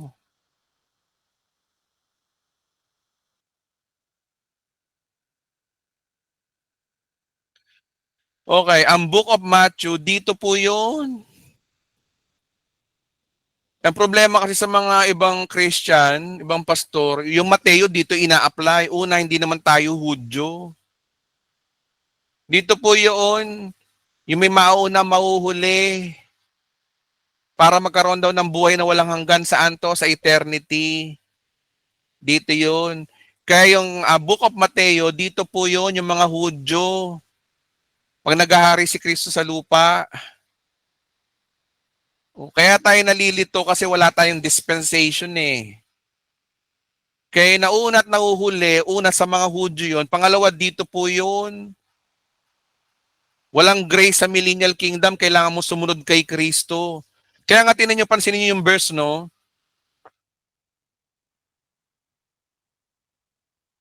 Kaya nga sabi rito, no, kapag iniwan nino man ang kanyang tahanan, mga kapatid na lalaki, babae, ama't ina, sa mga anak lupain, alang sa akin, pagsunod kay Kristo, ay tatanggap siya ng sandang ibayo at pagkakalooban siya ng buhay na walang hanggan. Dito po yun, no? Dito po yan sa millennial kingdom yung binabanggit ni Christ. Hindi po sa dispensation natin, hindi po tayo Hudyo. Sa panahon ng millennial kingdom, tayo po ay naghahari ng kasama ni Kristo rito, kaya wala na tayong nauuna, nauhuli. Wala nang pauna-una, walang ganun-ganon. Okay? Kasi kung sasabihin natin na sa ating tong verse na to, lumalabas niya na by works ang ating salvation. Ligtas ako, bandang uli, hindi. Kasi bakit hindi ako nagpe-perform? Hindi nga by performance ang salvation natin, by grace eh. Kaya hindi ko tayo kausap dito sa Mateo. Oh. Kaya tinan niyo yung context, no? Tinan niyo yung context kung bakit ko sinabing ang binabanggit dito ay millennial kingdom, kung bakit. Atras tayo ng verse. Ang sabi rito, no? Sinabi ni Jesus, tandaan nyo, sa paghahari ng anak ng tao, sa kanyang trono, sa kaluwalhatian ng bagong daigdig. Dito yun, no? Ang binabanggit ni Christ, eto yung eternity. Dito daw. Dito sa dispensation na to, ano daw sa dispensation na ito? Sabi rito, no, sa kanyang trono, kaluwalhatian ng bagong langit, kayong sumunod sa akin ay uupo sa labindalawang trono upang mamuno sa labindalawang lipi ng Israel. Tama, dito po yun, dito. Kaya yung idea na ngunit maraming nauna at magiging huli at maraming na huli mauuna, dito po yun, dito po yung karera ho, dito. Tsaka hindi ho tayo yan, mga Hudyo po yan, tsaka mga millennial people na para mapunta sa eternity. If we didn't know the dispensation, we are lost, maliligaw talaga tayo, kaya dapat talaga maintindihan natin itong dispensation eh. Mabuti na lang sa awat biyaya ng Diyos sa pag-aralan natin ng eschatology, kaya ngayon may idea na tayo kung paano gumagalaw itong dispensation na to at yung mga sinasabi ng Biblia, alam natin kung saan ilalagay. So anong big idea? Ang Mateo ay para sa mga Hudyo at yung sinasabing marami na unang magiging huli, hindi po tayo ang kausap dyan. Yan po ay para sa Millennial Kingdom, mga Hudyo na papunta sa bagong langit at bagong lupa. Sa tingin ko kapatid, yun po yung aking masasagot doon. Sa tingin ko kapatid na yun po yung aking masasagot po ron. Okay, so sige, palakpakan natin ng Panginoon. Hindi na nakasagot si Nancy yata. Okay, understood na yun. I hope na nasagot ko po yung tanong. Okay, so next question no uli. Yung mga ano lang po, mga bago lang, no? Pwede type nyo lang po yung Charito. Sige guys, type nyo lang yung Charito yung magtatanong ha. Balikan ko kayo. Wait lamang po.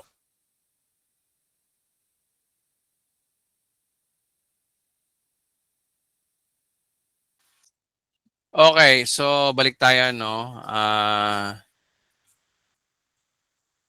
Sige po, mga bago tayo mga kapatid ha.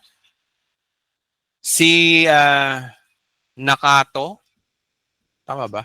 Nakato Otakan. Go ahead sir, pwede kayo magtanong. Ewan ko kung babae o lalaki. Japanese. Good evening po. Hello! Pastor, may ano lang po ako, tanong po ako sa kasi po 28 years po akong Katoliko. Mhm. Tapos 2 years ago nag-iba ako ng nag-born again ako, nag-convert ako sa born again, kaya lang perverted. Mhm, mhm. Tapos narinig ko po yung mga yung Paul Grace. Mhm. Yun na po sinusundan ko. Mhm, mhm. Ang tanong ko lang po dito sa yung sa demonyo, mga inaano ng mga practices ng Katoliko na yung mga healing, tapos deliverance, mga pagpapalayas ng demonyo kasi parang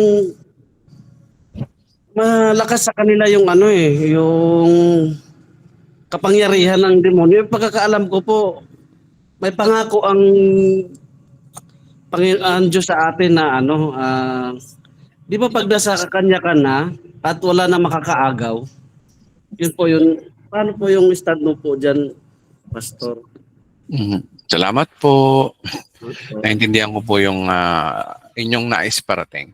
Okay, so yung po kasing pagpapalayas po ng demonyo ni Christ, sa panahon lang po niya yun, totoo po yung legit. Kasi ngayon kasi parang iba na eh. Parang iba gawa-gawaan lang eh. Totoo lang. Siguro kung meron man totoo niya, sa pelikula may ganun, exorcism. Totoo yun. Pero in reality, kasi ang tunay na Kristiyano kasi, hindi sila nagpa-participate sa mga ganyan mga gawa-gawaan lang. So sa tingin ko hindi totoong Kristiyano yung mga ganun, o baka emotion lang yung mga ganyan eh. Kasi ang maliwanag kasi sinasabi ng Biblia na inutos ni Kristo sa mga alagad na sila ay binigyan ng karapatan magpalayas ng demonyo. Mga alagad lang po yun. Pero yung sinasabi na authority na sa atin, kasi nung napako si Kristo sa krus, natalo na yung demonyo. Wala nang kapangyarihan eh. Kaya wala nang pakikipaglaban kasi ngayon, kapatid eh. Kasi ang tinuro sa atin ng mga perverted, lagi may pakikipaglaban eh. Para tayong mga ghost fighter ba? Na na magpapalayas. Parang Demon Slayer sa makabagong ngayon. Parang ganun eh, no? Para tayong DC, para tayong tinatawag na Marvel superhero. Yun ang tinuro sa atin ng mga born again. Tapos natataas, yung pastor, yung galing ni pastor. Nagpapalayas ng demonyo. Galing. Sino nataas? Pastor. Ang buhay Kristiyano po ay wala na hong pakikipaglaban. Actually, ang sinabi ho ng Biblia, we are more than conqueror. So wala na pakikipaglaban. Kasi tinan mo ang mga tinuturo ng mga matatatandang pastor ngayon, mga matatatanda ng mga born again na, yung mga ayaw na magpaturo, yung mga ayaw tumanggap ng katotohanan. Ano daw, sa tuwing nagkakaroon ng pangit na pangyayari sa buhay nila, sasabihin gawa daw ng dyablo eh. Laging yung dyablo na tataas. Kahit na pagkakamali nila, gawa raw ng dyablo. Wala akong gano'n, wala akong sinasabing gano'n ng Bible.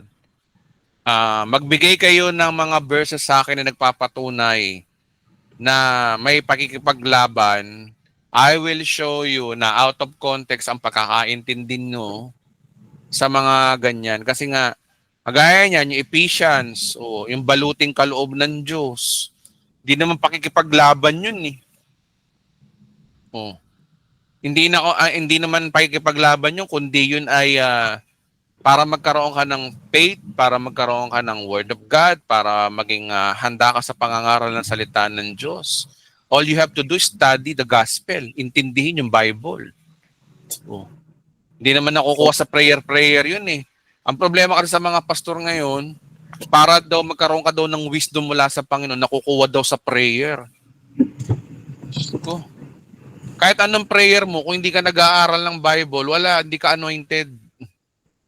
Napakahalago ng pag-aaral ng Bible. Kaya kapatid, kung tatanungin mo ko tungkol sa mga ganyan, na po yan, hindi ho yan ng galawan ng mga Kristiyano ngayong kapatid.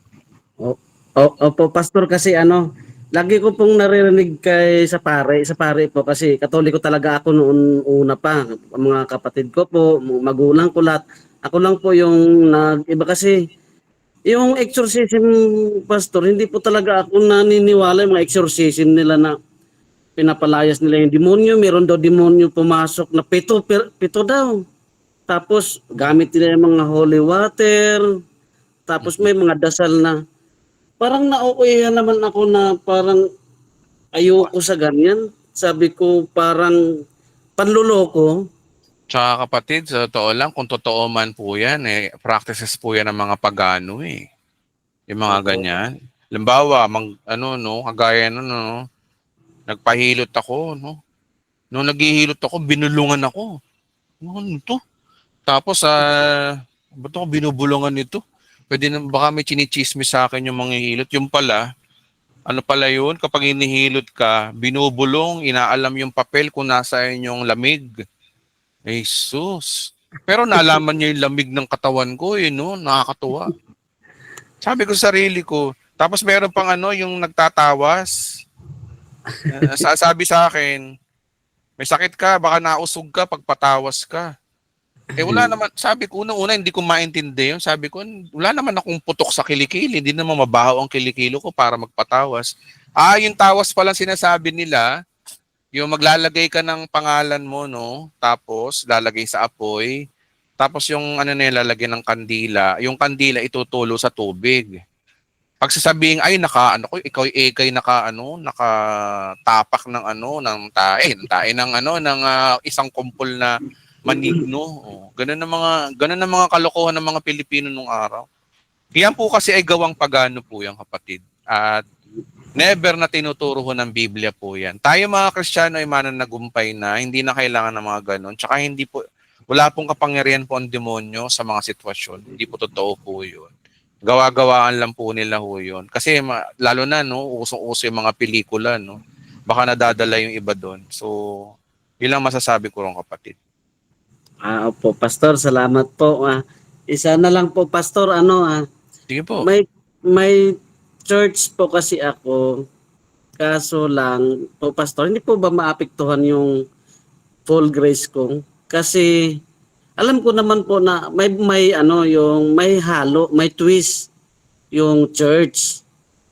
Mm-hmm. Kaso minsan, sabi ko nga, meron akong nakausap na matagal na siya, mga 50 years na siya talagang ganun din po yung sinisharean ko siya na sabi ko, kapatid, ano man yung nangyari sa atin, masama man o mabuti, hindi po natin pwedeng ibintang sa Satanas.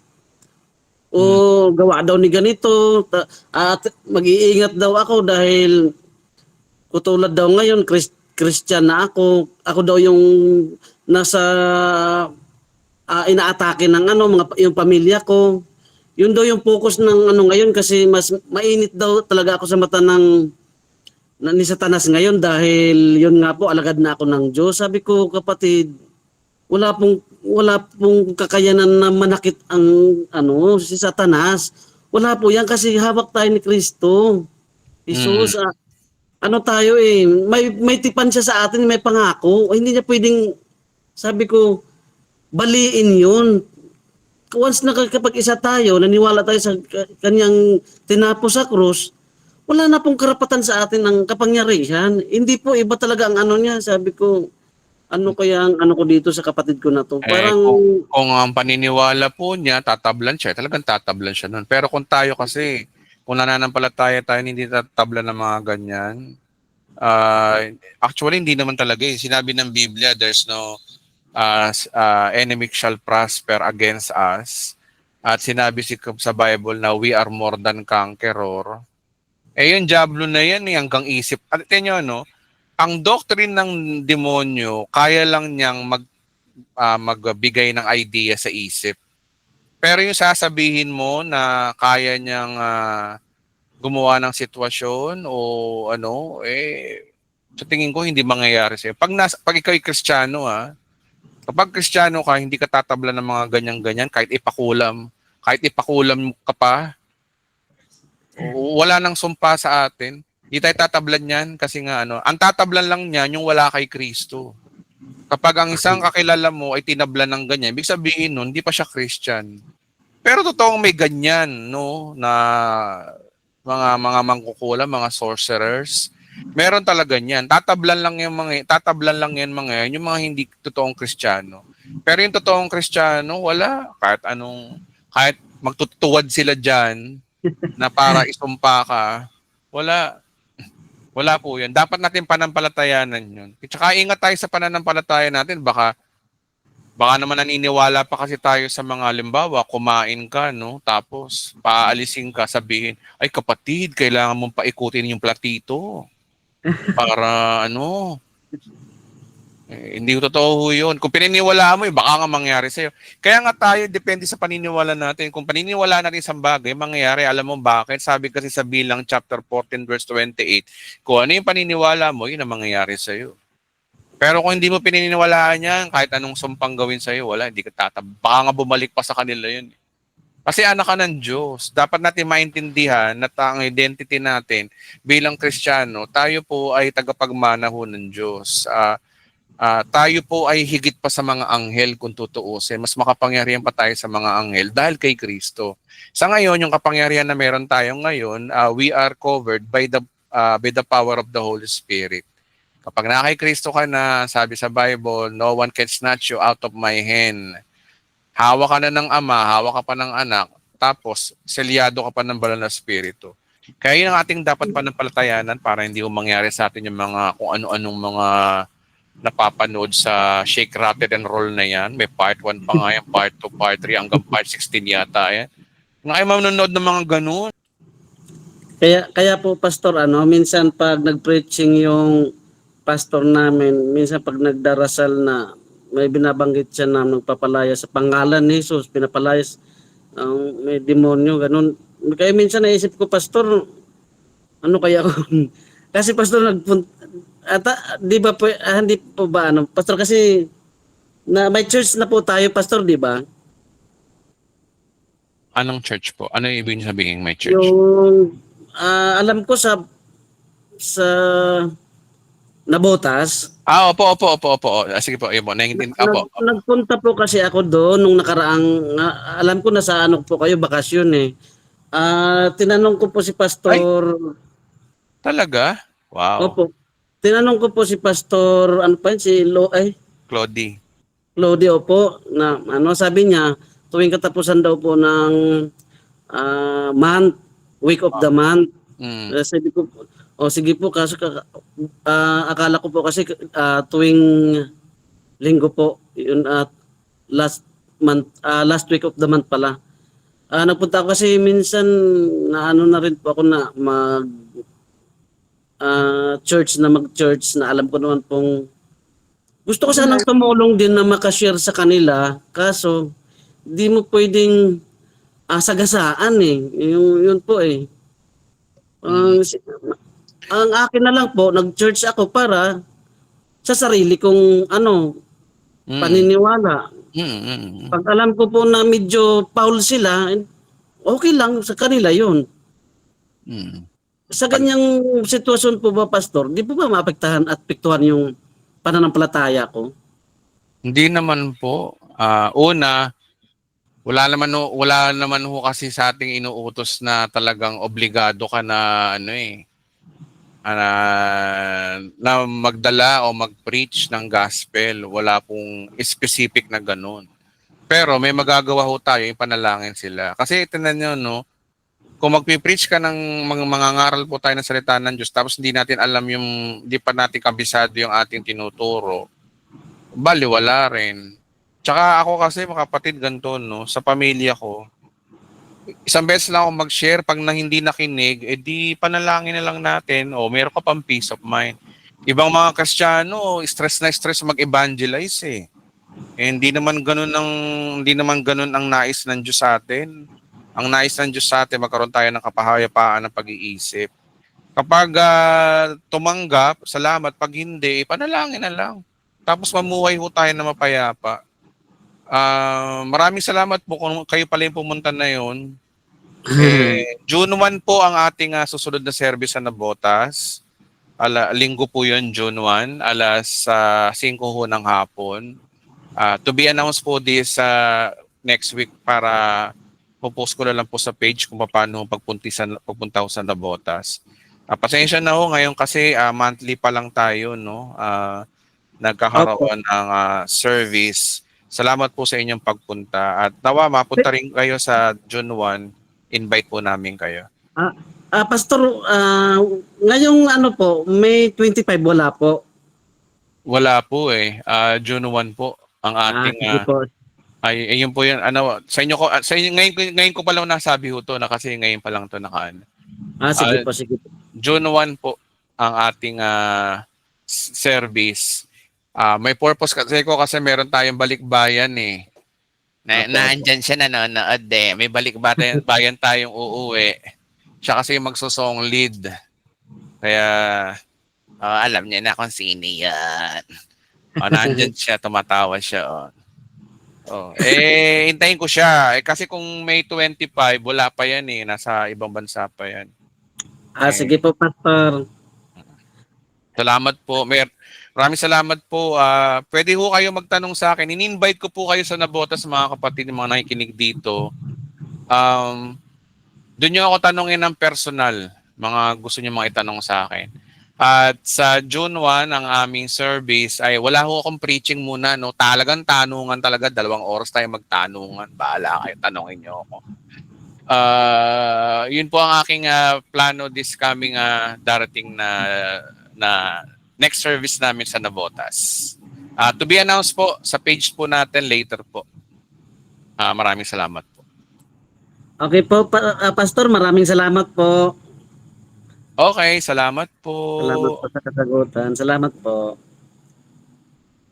Okay, 9:39 p.m. Patuloy lang tayo sa pag-aaral, mga kapatid. Okay. Babae uli, no? Babae. Bago, kapatid, mga bago.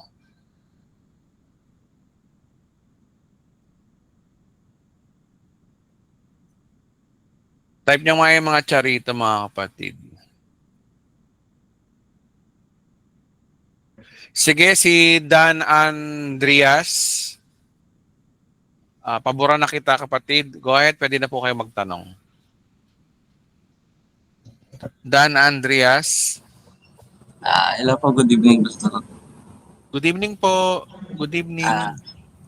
Nakaraan po nakatanong po ako pero salamat may sa second chance. Sige po. Ang itatanong ko po is about sa Galatians chapter 5 verse 22 to 23. About Sige. po ito sa fruit of the Spirit. Mm. Ito po ba ay, alam ko po ito related sa mga saved Christians. Pwede po ba pag-explain po ng mas malalim? Sige po. Paliwanag natin. Okay. I-mute ko muna kayo para Okay po. Salamat po, Pastor. sasagutin ko to. Okay, Galatians 5:22.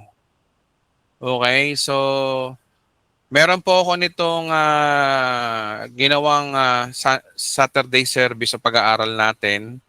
Pag-aralan na natin to, no, more specific po dito sa Galatians natin.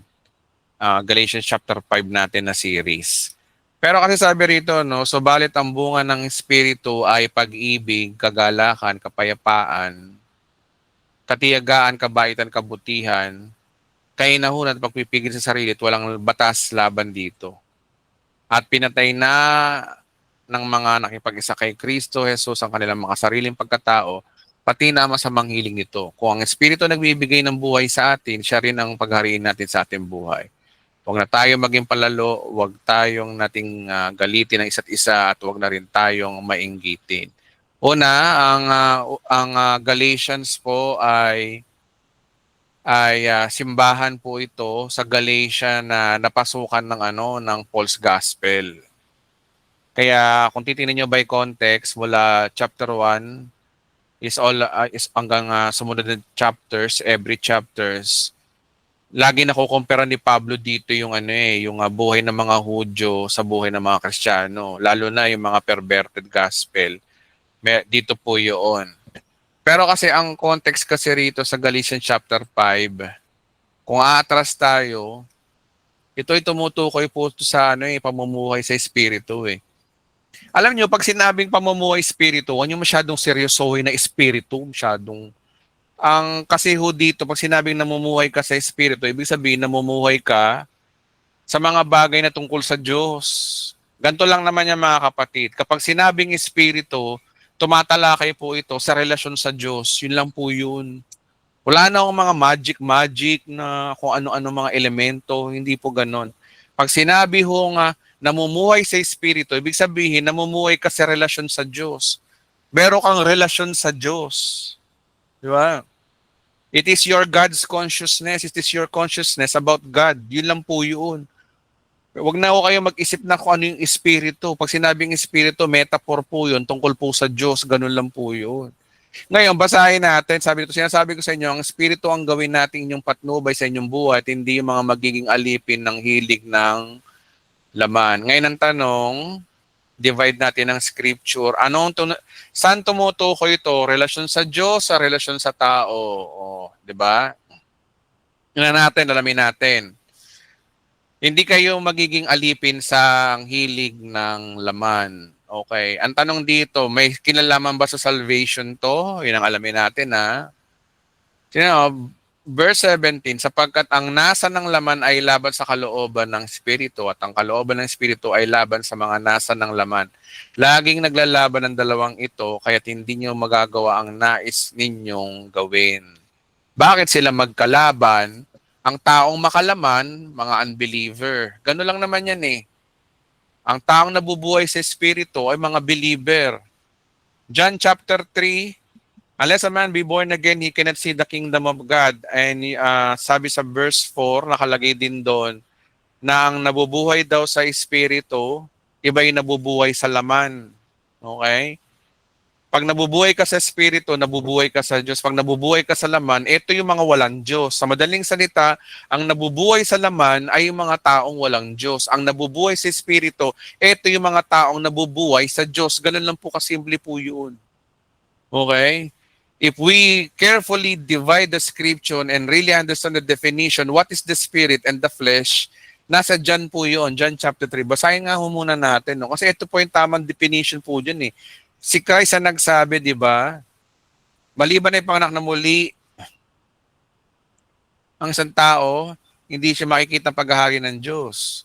Ngayon, si Nicodemo nagtanong, Akala literal. Pero verse 5, pakatandaan mo, malibang isang tayo panganak sa magitan ng tubig espiritu, hindi niya makapasok sa kaharian ng langit. Ang taong pinanganak ayon sa laman ay sa laman, at ang pinanganak ayon sa espiritu ay sa espiritu. Kasi tinan nyo, no? Ano ibig sabihin ng ipinanganak sa espiritu dito? Diba? Ang ipinanganak sa espiritu dito ay simple lang, nasa sa context. Advante tayo, eto para ma-born again ka, eto yun, no? Sapagkat gayon na lamang ang pag-ibig ng Diyos sa katawan, binigay niyang kanyang anak, upang ang sino mang sumampalataya sa kanya ay hindi mapahama, kundi magkaroon ng buhay na walang hanggan. Para mabuhay ka sa Espiritu, you need to believe in Christ for you to have an everlasting life. Ganun lang po kasimple po yun. Wala nang mga kung ano-ano. Napakasimple. Para ma-born again ka, you need to believe what Christ done. Ayon sa John chapter 3. Kasi dito sa verse 9 hanggang verse 15, nagtatalo pa rito si Christ sa si Nicodemo. Pero si Christ, piniliwanag niya paano ma-born again. Para ma-born again ka, kailangan mong manampalataya sa anak. Kasi ang pagiging born again ay para maligtas. Kasi sabi dito, no, ang sino mang sumampalataya sa kanya ay hindi mapahama kundi magkaroon ng buhay na walang hanggan. So ang tumutukoy sa namumuhay sa Espiritu, ito yung mga nanampalataya kay Kristo. Sa madaling salita, ang namumuhay sa Espiritu ay yung mga believers. Ang mga hindi namumuhay sa Espiritu bagkus sa laman, ito yung mga unbelievers. Ganun lang po yung mga kapatid. Walang Kristiyanong nabubuhay sa laman. Wala akong ganun. Pinatawad na tayo ni Kristo, ba't ka nabubuhay sa laman? Oo, nakakagawa ka ng gawa ng laman, pero pinatawad ka na kaya nabubuhay ka pa rin sa Espiritu. Ganun po ang mga Kristiyano. Ganun tayo tinubos ni Kristo. O ngayon, balikan na natin tong Galatians na to, no? O, alam na natin to ha, kapag laman, unbeliever. Kapag Espiritu, believer. Ganun lang po yun. Okay? Okay, pagpatuloy natin. Lagi naglalaban ng dalawang ito kaya hindi nyo magagawa ang nais yung gawin. Kung pinapatnubahin kayo ng Espiritu, wala na kayo sa ilalim ng kautusan. Sino kausap? Mga perverted gospel ng mga Galatia. Kaya nabanggit dito ang kautusan. Oh. Kaya lalabas ang iyong gawa ng laman kapag nasa kautusan ka. Di ba sabi sa Bible, Romans chapter 9 or 7, Romans chapter 7, na dahil sa kautusan namamaga ang kasalanan. No? Kaya kung gusto mo mamuhay sa laman, sumunod ka sa kautusan. Kaya nga sabi dito, no, kung pinapatnubayan kayo ng Espiritu, wala na kayo sa ilalim ng kautusan. Sino ang tinutukoy dito na makalaman? Yung mga nasa kautusan. O, kapag nasa kautusan ka, bibilangin yung mga ginagawa mo. Verse 19, hindi kaila sa inyo ang hilig ng laman, pakikiapid. Sino nag-describe nitong pakikiapid, kahalayan, kalaswaan, pagsamba sa Diyos-Diyusan? Yung mga taong nasa kautusan. O, kaya ang pagsamba sa Diyos-Diyusan, pangkukulang, pagkapuot, mga masasamang gawa yan, ano? Muli kong binabalaan, ang gumagawa nito hindi magkakaroon ng bahagi sa kaharian ng Diyos. Bahagi sa kaharian ng Diyos. Pag sinabing kaharian ng Diyos, that is a spiritual relationship to God. O totoo naman kapag unbeliever ka, di ba ganyan ka, bibilangin yung mga mali mo kasi nasa kautusan ka eh. Ang tinutukoy na makalaman dito, yung nasa kautusan. Tingnan nyo yung context. Hindi sa mga gawa mo, kundi yung mga taong nasa kautusan. Nalalantad kasi ang gawa ng laman kapag nasa kautusan ka. Pero pag nasa biyaya ka ng Diyos, kahit nakakagawa ka ng mali, ang nalalantod doon, yung gawa ni Kristo, hindi yung gawa mo. O yun yung sinasabi ho dito. O, subalit ang bunga ng Espiritu. Ibig sabihin, subalit ang bunga ng mga taong na kay Kristo, nanampalataya kay Kristo, Espiritu, o mga born again, kapag Christian ka, kapag naiintindihan mong biyaya, madali sa yung umibig nang hindi ka ibig-ibig. Madali ang pag-ibig sa iyo ayon sa iyong biyaya kahit na nakakagawa ng mali sa iyong kapatid mo, nauunawaan mo yung pagtunay na pag-ibig, tunay na kagalakan. Di ba pag tayo mga nasa full grace, nararanasan na natin to? Dahil grace ang tinanggap natin, Grace din ang ganti natin sa sitwasyon. Kaya payapa ang isip, puno ka ng katiyagaan, kabaitan, kabutihan, katapatan, hinahon ka, hindi ka kagad nagpapanik. Pag may mga sitwasyon na pangit, hindi ka agad nagpapanik, kalmado ka lang kasi may tiwala ka doon sa tinapos na gawa ni Kristo. Ganun po yun. Sa mga believer, ganun. At meron kang self-control, hindi na kailangan pang pag-aralan ng self-control. Kusa ang pag-ibig, kusa ang kagalakan, kusa ang kapayapaan, kusa ka matyaga, kusa ka mabait, hindi ka na tinuturuan. Mabuti ka, tapat ka. Madali na to, lahat to automatic. Kaya nga sabi nga dito, no, walang batas laban sa mga ito. Oh. Ngayon, balik tayo sa description ng Kristiyano, 24, at pinatay na ang nakipag-isa kay Kristo. Tingnan nyo, no, ang pakikipag-isa kay Kristo rito, ito yung bunga ng Espiritu. Kaya saan tayo babagsak? Sa pananampalataya sa ginawa ni Kristo para mabuhay na ka at mabuhay ka sa Espiritu. This is how we harmonize the scripture itself. Pati na masasamang ugali nito, kung ang Espiritu nagbibigay buhay sa atin, siya rin ang paghariin natin sa ating buhay. Oh. Paghariin natin sa buhay natin, yung pagsumikapan natin na magkaroon tayo ng peace of mind, ng pag-ibig, na doon ka nakapokus. Kaya nga sinasabi ko sa inyo, kaya nga bunga di ba? Bunga.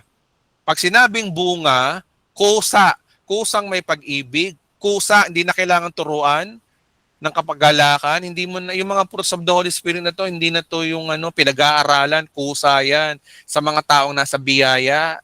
Oh. Eto, nagpayo na lang si Pablo dito, kaya wag na tayo maging palalalo, wag na tayo ng ating galit isa't isa, wag na rin tayo maginggitan. No? Tayo mga nasa biyaya, pag sumikapan na tayo, wag na tayo maging mayabang din, kasi alam naman natin wala tayong pagmamalaki, wag natin galitin ng isa't isa, maging peaceful tayo, payo na lang itong 26. So anong big idea? Ang pagiging Kristiyano dito ay yung Espiritu. Pag namumuhay ka sa Espiritu, ikaw ay na kay Kristo. Kapag namumuhay ka sa laman, ikaw ay unbeliever. Yun po kapatid ang masasagot ko diyan, kapatid. Ay, teka. Sige kapatid, magsalita ka uli. Yun po yung masasagot po natin diyan.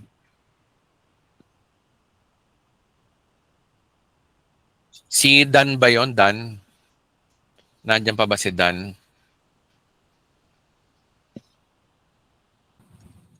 Opo, Pastor, salamat. Maliwanag po yun. Okay. Sure ka kapatid? O may tanong ka pa ba? O sure ba? Okay na po ako, Pastor.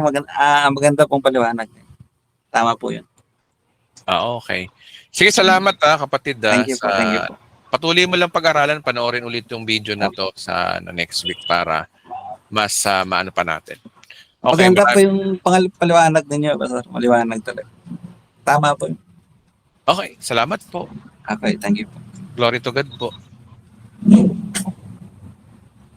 Okay, 9:53 p.m. Last question, si Marieta de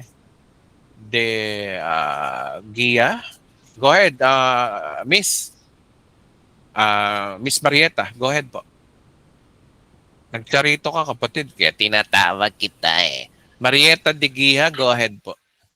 Yes po, actually po, magandang gabi sa inyong lahat. Actually po, nandito po ako sa New York.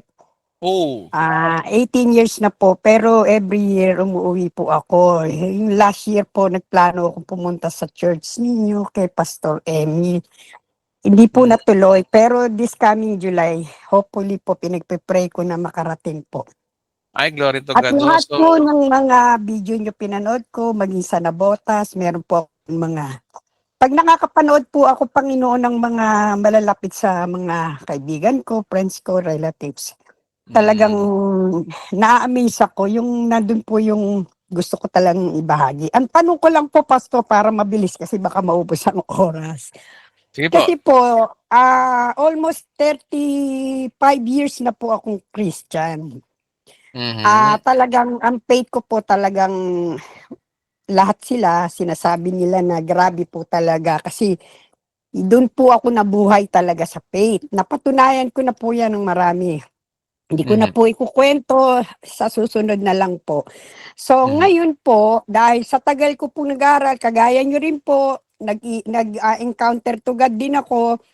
Pero pastor, ako yung kakaiba sa kanila, hindi po ako sumasama dun sa mga nangingisay sila, nag-i-speaking tongue, hindi po ako sumasali kasi iba yung dating iba yung, kasi pag may faith ka, iba. So ngayon po, yung eto lang po yung kasi dahil malapit na po dumating ang Panginoon, meron po kasi ako dati pa, babad akong magbasa ng Bible. Yung sa Deuteronomy po ata, yun, hindi ko lang po alam kung 24. Ang sabi Opo. po nung nagtuturo, face to face daw makikita ang Panginoon pag dumating. Di ba nakalagay po dun yun, face to face. Ngayon, pero meron po silang sinabi, yung face to face daw po na yun, depende lang po dun sa may award, yung maraming award. Pastor, ako po ata yung marami na po ako na award, giving, tsaka soul winning nung time na yon. Para Mhm. po ba ako nagigilty na baka hindi ako makaharap dahil yun lang daw pong mga may award, yung malapit sa Panginoon. Yun daw pong hindi malapit sa Panginoon, malayo daw yun, di daw nila makikita ng face to face ang Panginoon. Yun po yung hindi maalis sa isip ko. Totoo po ba yun, Pastor? Tingnan natin ang Biblia. Biblia ang sasagot. Okay Oh, po, yun po, gusto ko po. sabi ko Pero kasi, sige po, tuloy po. sabi kasi sa Revelation chapter 22 verse 4, sabi rito, no, makikita nila ang kanyang mukha at masusulat sa kanilang noo ang kanyang pangalan. Oh. Opo. Lahat So, ibig po, sabihin, Panginoon, lahat po ng nanampalataya, Pastor, lahat opo, yun talaga. lahat po ng naligtas kahit anong dispensation ka pa, Old Testament, New Testament, Tribulation, Opo. Millennial, Opo. lahat po ng naligtas, lahat po ng nampalataya kay Kristo, makikita po sila. Kaya yung mga sinasabi ho nila, yun po ay contradict sa sinasabi ho ng Bible. Kasi po dahil nakukumpuse din po ako dahil sa sobrang dami rin po ng tao sa mundo, 'di ba po?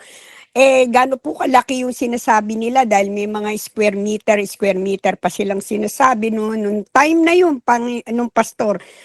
Yun, kaya sabi ko, parang naniniwala ako na hindi nga makakaharap yung iba, yung mga walang award, yung mga naging tamad, hindi po sila masyadong nag-akay ng kaluluwa kasi yan po yung inan ng mga religion, mga church, mga born again. Kapag wala kang akay, parang ang tingin mo sa sarili mo, wala kang silbi sa harapan ng Panginoon. Hallelujah. Wala akong gano'n. Wala ako Yun yan. nga po. Pero salamat po, Pastor, sa lahat akong kailan po kayo nag-start. Meron na po akong magdalawang taon na nakikinig sa inyo, kaya lang talaga pinakikinggan ko hanggang answer question, talagang Salamat na-amaze po. ako. Nandun na po yung mga kasagutan yung iba.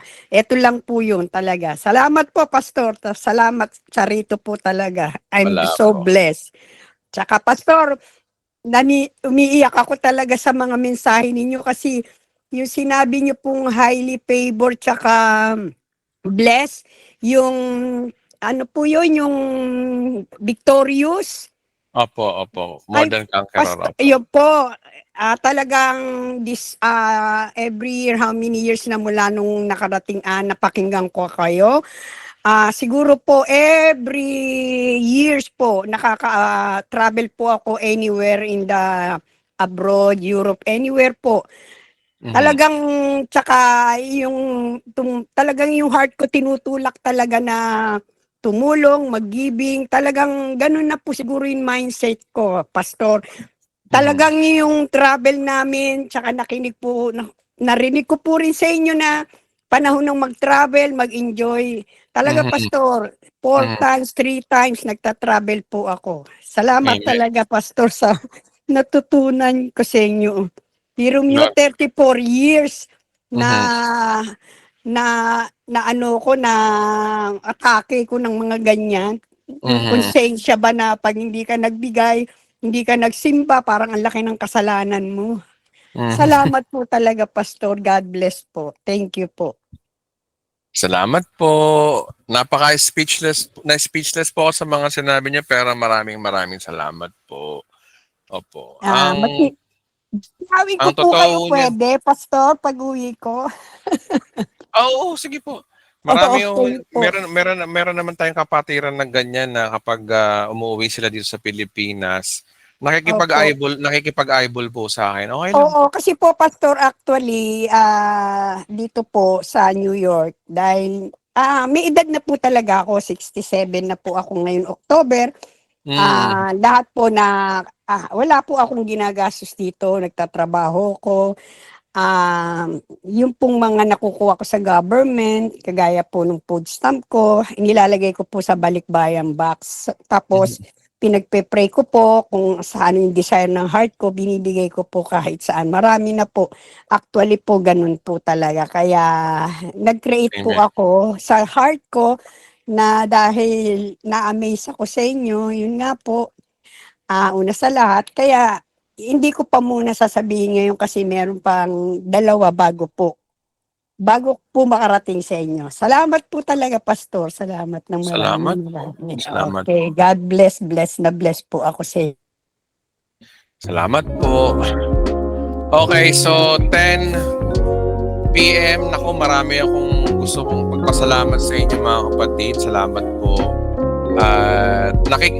Mas natutuwa po kasi dahil po kay Kristo nababago po yung buhay natin.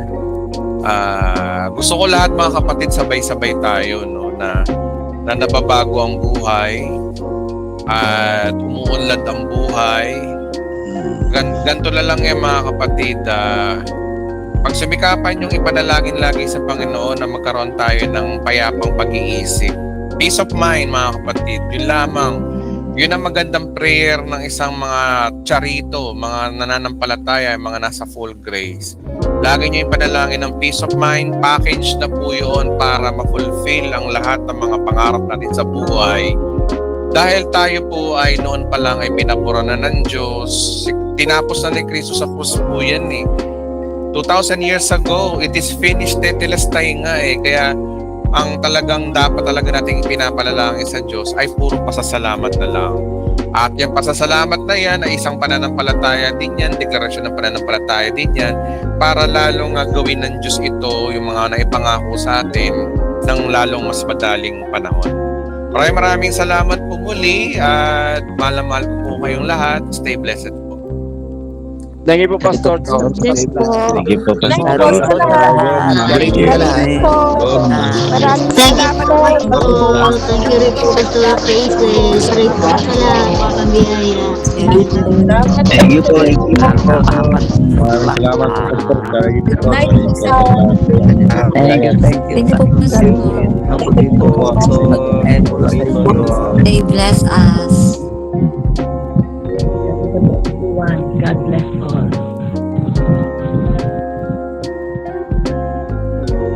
Okay, maraming salamat po. Ini-encourage ko rin po kayo na mag-subscribe sa channel ng aking asawa na si Kaysel sa YouTube channel. Pero kung gusto niyo po ako makita ho ng personal, sige ho, go ahead. Okay lang, di ko naman ipagdadamot po yun. Panoorin niyo po yung mga vlog namin, personal vlog. At yung susunod po na service po natin ay mangyayari po sa Nabotas sa June 1. At I hope na makawarating po kayo. Maraming salamat po sa lahat. Stay blessed po.